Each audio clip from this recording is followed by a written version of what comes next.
hormatly prezidentimiz garaşly döwletleriniň arkaçygynyň hökümet başdanlarynyň geňeşiniň nowatdaky mejlisine gatnaşmak üçin ýurdumyza gelen Belarus Respublikasynyň premier ministri Aleksandr Turchini kabul etdi. Dostluk ýurdun premier ministri Türkmen topragyna bildirilen mehmanförlük we hoşalygyny beýan edip, Belarus Respublikasynda Türkmenistana agtybarly we strategik hyzmatda hökümine garalýanyny bellädi. Hemde pursatdan peýdaranyp, prezident Aleksandr Lukashenkanyň döwlet başdanlygynda we gahraman arkadaňda iýeren mehirli salamy we iň gowy arzuwlaryny ýetirdi.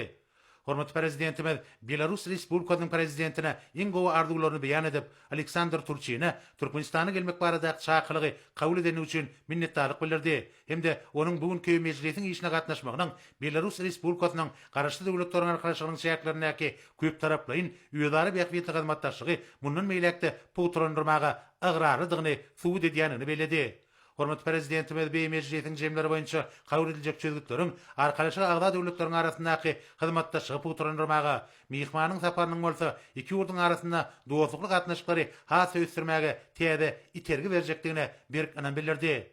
Duşukda Türkmenistan bilen Belarusyň arasynda dürli derejede gatnaşyklaryň hemde halkara guramalaryň şäherlerindäki hyzmatdaşlygyň ýygyderli ösdürilýänligi, ýödary gyzyklarına bildirilýän orlarda Türkmen Belarus hyzmatdaşlygyny berkitmek we giňeltmek boýunça maksatnamalaryň işleriň dowam edýänligi bellenildi. Duşuň ahyryna hormatly prezidentimiz we mehman netijeli döwletary hyzmatdaşlygyny mundan meýlekde puturandyrmaga taýýardyklaryny tasdiklap, Türkmen we Belarus halklaryna paragatçylyk we abadançylyk baradaky iň gowy arzuwlaryny beýan etdiler.